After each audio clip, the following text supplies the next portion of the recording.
मैं हरिद्वार से आई हूँ, भाजपा से मंडल अध्यक्ष हूँ। ऐसी भाजपा को। दोस्तों, ये बयान है भाजपा की मंडल अध्यक्ष का। हरिद्वार से भाजपा की मंडल अध्यक्ष एक प्रदर्शन में शामिल होती हैं और अपनी ही सरकार के खिलाफ इस तरीके के शब्दों का इस्तेमाल करती हैं। प्रदर्शन हो रहा था अंकिता भंडारी को न्याय दिलाने को लेकर। आप जानते हैं, उत्तराखंड की बेटी अंकिता भंडारी केस में किसी वीआईपी का नाम लगातार सामने आ रहा है।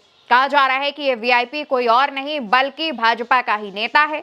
दुष्यंत गौतम का नाम भी चर्चाओं में है, लेकिन दुष्यंत गौतम इस बात को नकार रहे हैं और सीबीआई जांच की मांग भी जनता कर रही है। इसी वजह से जनता सड़कों पर उतरी हुई थी।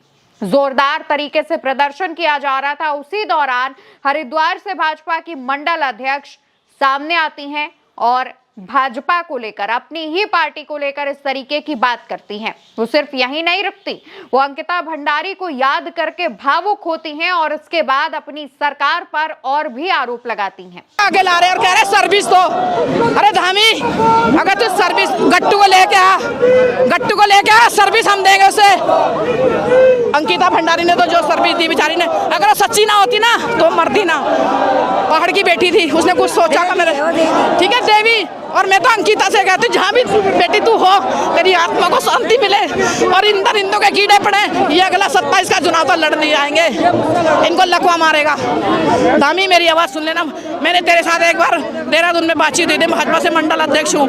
ऐसी मंडल अध्यक्ष का, ऐसी भाजपा सरकार का कीड़े पड़ा। दोस्तों, भाजपा के जो मंडल अध्यक्ष हैं, उनका अब ये बयान सोशल मीडिया पर तेजी से वायरल हो रहा है। हर तरफ उनके इस बयान की चर्चा हो रही है कि उत्तराखंड में किस तरीके से भाजपा सरकार, धामी की सरकार पूरे मसले पर शांत है, जनता की आवाज नहीं सुन रही है। तो दूसरी तरफ दिल्ली में बैठी केंद्र की भाजपा सरकार भी मसले पर ध्यान नहीं दे रही है, जनता की मांगों को अनसुना कर रही है। भाजपा की मंडल अध्यक्ष का जब यह बयान सामने आया, उसके बाद विपक्ष ने भी इस बयान को जोरदार तरीके से उठाया और भाजपा सरकार पर निशाना साधा।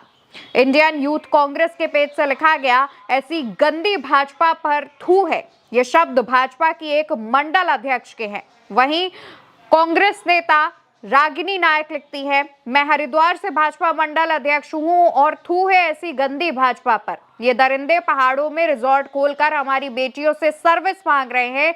धामी, तू गट्टू को लेकर आ, हम सर्विस देते हैं। अंकिता भंडारी के इंसाफ दिलाने के लिए अपनी पार्टी भाजपा को धिक्कारती हुई ये महिला। वहीं समाजवादी पार्टी की प्रवक्ता मनोज काका लिखते हैं, मैं बीजेपी की मंडल अध्यक्ष हूं। इतनी गंदी पार्टी, मैं इस पर ... हूं।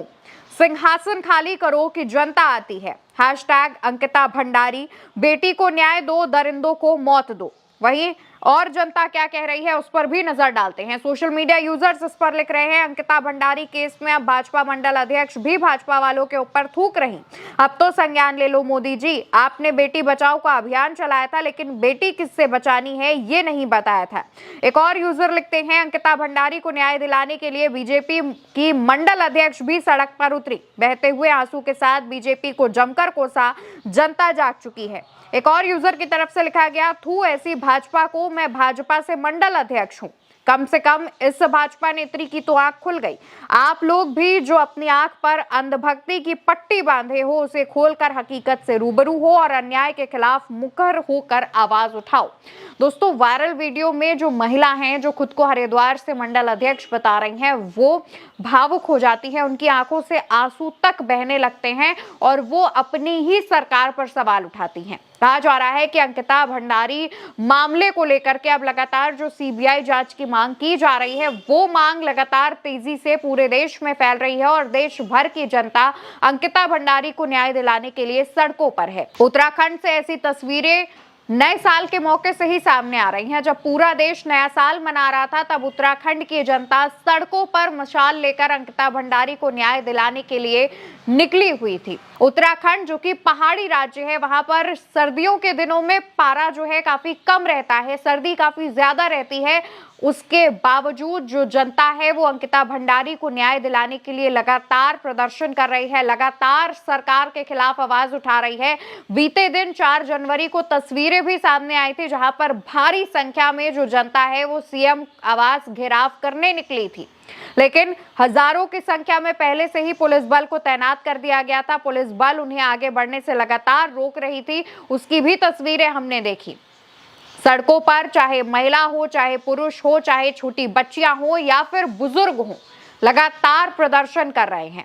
इस प्रदर्शन में एक बुजुर्ग महिला भी पहुंची हुई थी। उन्होंने भी भाजपा की सरकार पर आवाज उठाए थे, भाजपा की सरकार पर सवाल उठाए थे और उन्होंने भी कहा था कि उत्तराखंड जैसे शांति प्रिय राज्य को भाजपा की सरकार ने बेकार करके रख दिया है। अंकिता भंडारी प्रकरण में अंकिता भंडारी की जब जान गई थी तब वो 19 साल की थी। अंकिता भंडारी मामले को लेकर लगातार आवाज उठाई जा रही है। अंकिता उत्तराखंड के वनतारा रिजॉर्ट में बतौर रिसेप्शनिस्ट काम करती थी और उन पर दबाव बनाया जा रहा था किसी वीआईपी को सर्विस देने के लिए, लेकिन अंकिता ने जब मना कर दिया तो 19 साल की उस अंकिता की हत्या कर दी गई।